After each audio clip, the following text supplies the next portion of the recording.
रहने लगी। जिस स्त्री के संतान नहीं होती ना तो बहुत उदास हो जाती है। हमारे साथ भी उदास रहती है। उसका जो प्रसन्न था चेहरा वो धीरे धीरे उदासी में बदल गया। एक दिन ये घूमने के लिए यमुना किनारे गई तो एक राक्षस था दुर्मेध। इसकी दृष्टि मारिसा के ऊपर पड़ी तो मारिसा बहुत सुंदर थी, मोहित हो गया और इसने मारिसा के साथ छल किया। उग्रसेन का रूप बना करके इसने छल किया। मारिसा पहचान गई, बाद में श्राप देने के लिए उद्यत हुई, लेकिन ये दुर्मेध नामक राक्षस कहता है, अरे देवी तुम मुझे श्राप ना दो, तुम पुत्रवती हो जाओगी। पुत्रवान बनने के लालच में इसने ये बात छुपा ली, किसी से कही नहीं।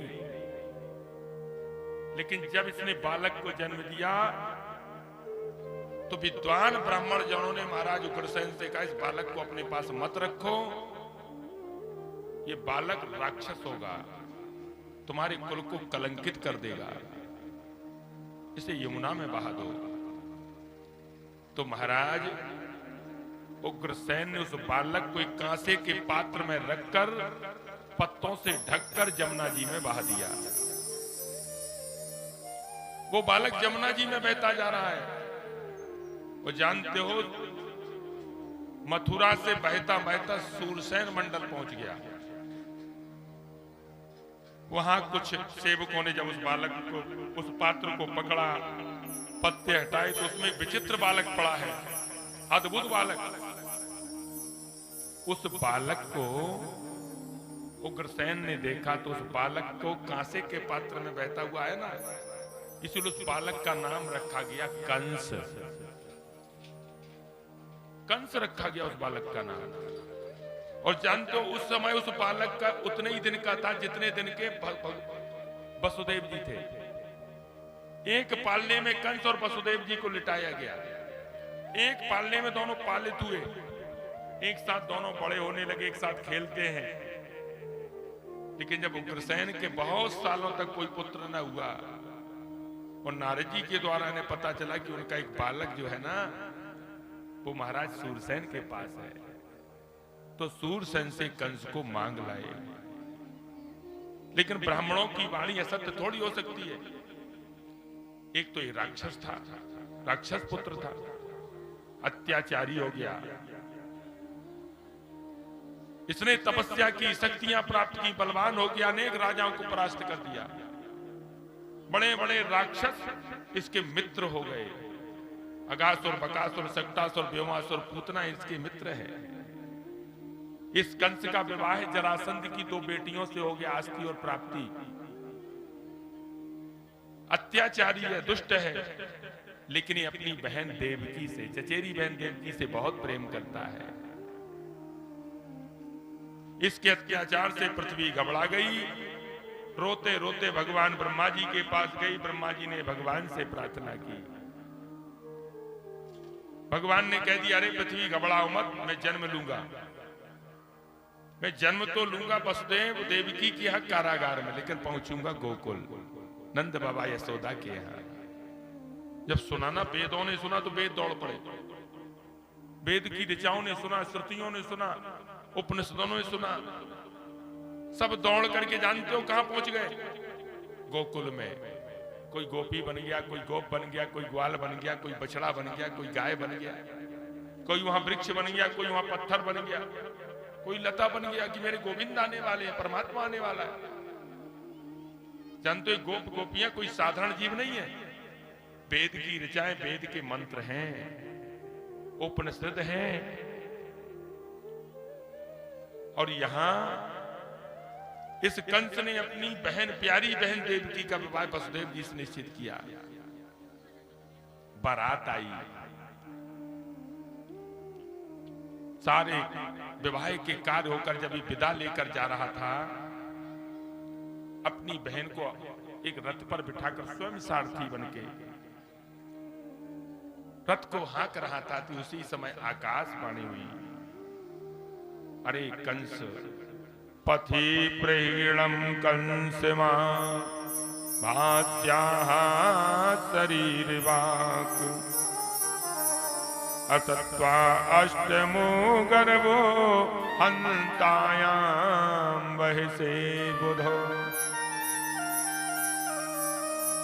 अरे कंस, जिस बहन को इतने प्रेम से तू विदा करके ले जा रहा है, उसी बहन की 8वीं संतान तुझे मार देगी। अब तो क्रोध आ गया इस कंस को। जानते हो, व्यक्ति प्रेम करता है केवल स्वार्थ के लिए। जिस बहन को प्रेम से विदा करके ले जा रहा था, जिस बहन को प्राणों से अधिक प्रेम करता है, उसी बहन के बारे में अब ये सुना कि इसकी संतान 8वीं संतान मुझे मार देगी, तो तुरंत प्रेम छू हो गया। हाथ में तलवार निकाल ली, बहन के केस पकड़े और पृथ्वी पर पटक दिया। उस सिंहासन, उस रथ से नीचे पटक दिया। मारना चाहता है, वसुदेव जी पकड़ लेते हैं। वसुदेव जी कहते हैं, अरे हे बलशाली, हे श्रेष्ठ कंस, तुम एक स्त्री को मार रहे हो। स्त्री को मारना किसी बलशाली के लिए शोभा नहीं देता। व्यक्ति श्रेष्ठ तो तब माना जाता है जब वो अपने बराबर वालों से युद्ध करे। अरे स्त्री तो बहुत कोमल है, कोई भी मार सकता है। उस पर अपनी शक्ति दिखा रहे हो, जो हमेशा झुकी रहती है, जो हमेशा दया की मूर्ति है, प्रेम की मूर्ति है। जो स्त्री के ऊपर शक्ति दिखाते हैं वो पातकी कहलाते हैं। कंस बोला, तो क्या करें, इसकी 8वीं संतान मुझे मार देगी। वसुदेव जी बोले, कोई युक्ति निकालो, हम तुम्हें युक्ति बताते हैं, इसकी 8वीं संतान हम तुम्हें दे देंगे। अरे भैया, तुम कहो तो मैं 8 तुम्हें दे दूं। कंस बोले, ठीक है, तुम 8 संतान मुझे दे दो, मैं तुम्हारी पत्नी देवकी को छोड़ देता हूं। ठीक है। वसुदेव जी बोले, मैं तुम्हें वचन देता हूं कि 8 संतान तुम्हें अर्पण कर दूंगा। तुरंत ही वसुदेव देवकी को कारागार में डाल दिया, हथकड़ियां लगा दी, बेड़ियां लगा दी। धीरे धीरे वो समय आया जब देवकी ने एक पहली संतान को जन्म दिया। वसुदेव जी कंस के पास ले गए। कंस ने उसे छोड़ दिया, कहता है कि मुझे तो 8वीं संतान से डर है, इसे ले जाओ। लेकिन जब नारद जी ने भ्रमित कर दिया, 8 रेखाएं बिल्कुल गोल खींच के, और उनसे कहा, यहां से गिनो कौन सी 8 है, दूसरे नंबर से गिनो कौन सी 8 है, पता भी है तुम्हें इसमें पहली रेखा कौन है और 8वीं रेखा कौन है। भ्रमित कर दिया कंस को। अभी वसुदेव जी कारागार के द्वार पर ही पहुंचे थे कि कंस पीछे से पहुंच गया। उस बालक को छीन लिया, एक पत्थर के टुकड़े पर पटक दिया, बालक के चीथड़े चीथड़े उड़ गए। इस तरह से देवकी मैया ने एक एक करके 6 पुत्रों को जन्म दिया, और 6 पुत्रों को ही कंस ने मार डाला। 7वें गर्भ के रूप में शेष जी आए देवकी के यहाँ।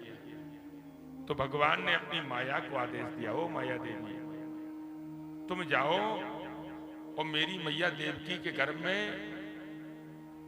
मेरे अनुज शेष हैं, उनको वहां से निकालो, वहां से खींचो, और वसुदेव जी की एक पत्नी रोहिणी नंद बाबा के गोकुल में रह रही है, उनके गर्भ में स्थापित कर दो।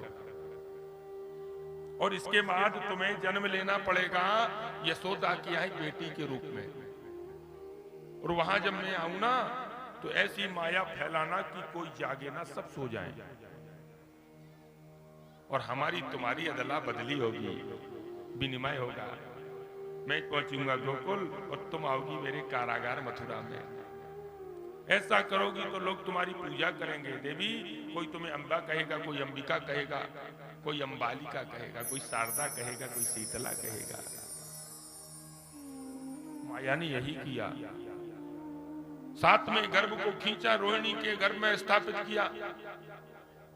10वें महीने रोहिणी माता ने एक बालक को जन्म दिया, और यहाँ देवकी की 7वां गर्भ खंडित हो गया। बहुत रोई देवकी। अब 8वें गर्भ में भगवान आने वाले, देवकी का तेज बढ़ गया। कंस ने भी पहरेदार ज्यादा लगा दिए। अभी 5 तालों के अंदर थे, काल कोठरी में बंद कर दिया, ताले अधिक, पहरेदार अधिक।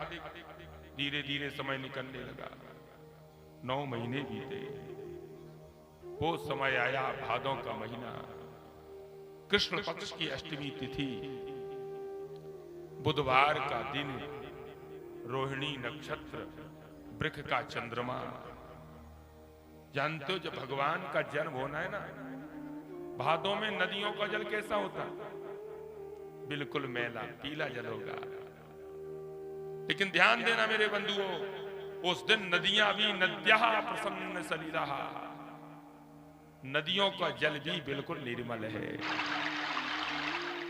जय हो साधु भगवान की जय हो, जय हो, जय हो। नदियों का जल बिल्कुल निर्मल। और जानते हो सरोवरों में कमल कब खिलते हैं? जब सूर्य का प्रकाश होता है। लेकिन उस रात वो जगदीश्वर आने वाला है तो सरोवर में कमल खिल गए, लताओं में फूल खिल गए। चिड़ियां दिन से पहले नहीं बोलती, लेकिन उस रात चिड़ियां भी रात में बोलने लगी। भादों का महीना है, मेघ गर्जना कर रहे हैं,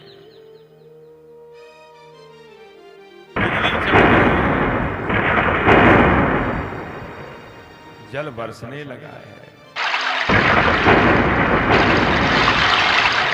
जो भगवान का स्वागत करने की तैयारी कर रहा है कि मेरा परमात्मा आने वाला है। और जानते हो देवकी के पास भगवान एकाएक चतुर्भुज रूप में प्रकट हो गए। ओ मैया मैं तुम्हारा पुत्र बन के आया हूं।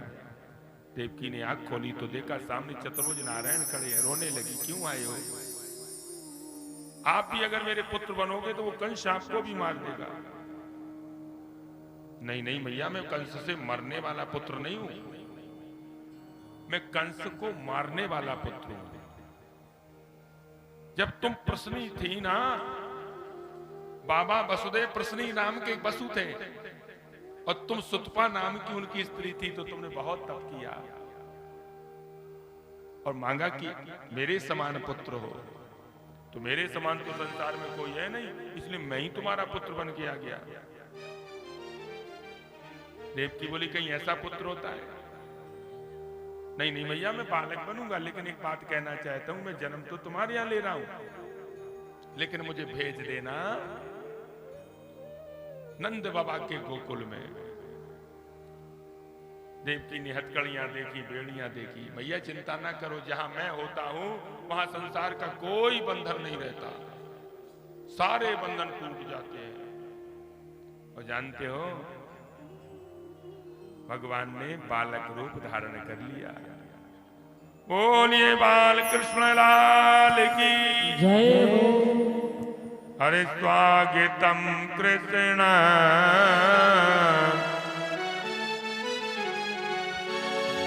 हरे स्वागतम कृष्ण, शरणागतम कृष्ण, स्वागतम कृष्ण, शरणागतम कृष्ण, ओ स्वागतम कृष्ण, शरणागतम कृष्ण, स्वागतम कृष्ण, शरणागतम कृष्ण। हे माधवा कृष्ण, मधुसूदना कृष्ण, माधवा कृष्ण, मधुसूदना कृष्ण, माधवा कृष्ण, मधुसूदना कृष्ण, माधवा कृष्ण, मधुसूदना कृष्ण, मन मोहना कृष्ण, घन श्यामना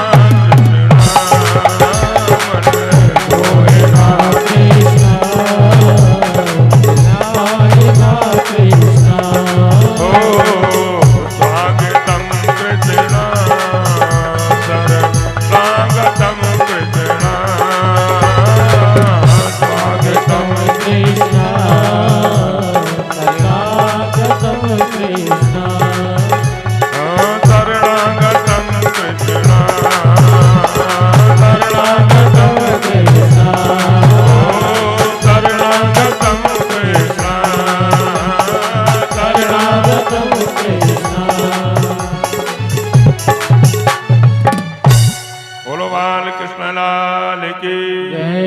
जन्म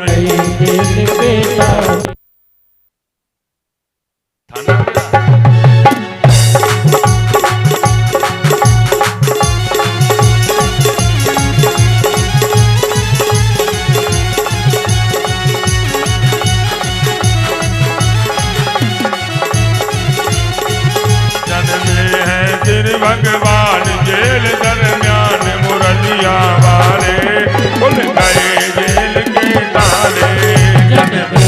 कृष्ण भगवान जेल दरम्यान मुरलिया वाले खुल गए जेल के ताले। जन्मे हैं तेरे भगवान जेल दरम्यान मुरलिया वाले खुल गए जेल के ताले। जन्मे हैं कृष्ण भगवान जेल दरम्यान मुरलिया वाले खुल गए जेल के ताले। बोलो बाल कृष्ण भगवान की जय हो।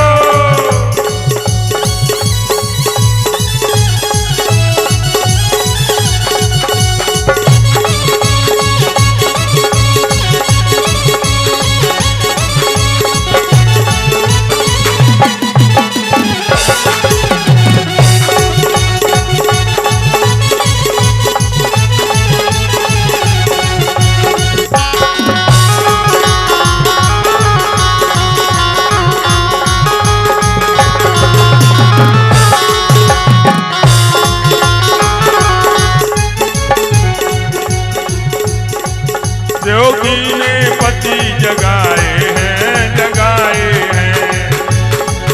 योगी ने पति जगाए हैं जगाए हैं। योगी ने पति जगाए हैं जगाए हैं। योगी ने पति जगाए हैं जगाए हैं। वसुदेव मोटे अकुलाए हैं अकुलाए हैं। वसुदेव मोटे अकुलाए हैं अकुलाए हैं।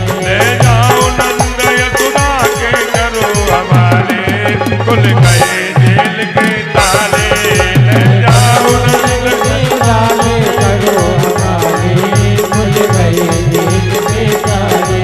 जन्मे हैं तेरे भगवान जेल दरम्यान मुरलिया वाले खुल गए जेल के ताले।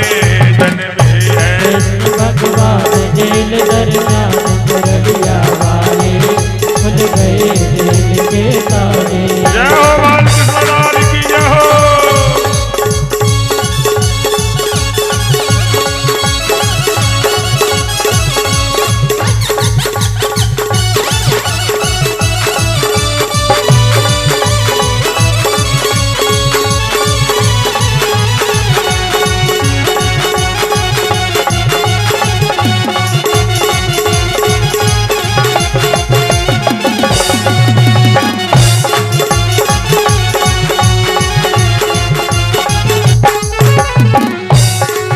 वसुदेव की बेड़ी टूटी है टूटी है। की बेड़ी टूटी है टूटी है। कबीर कंठ की बूटी है बूटी है। कंठ की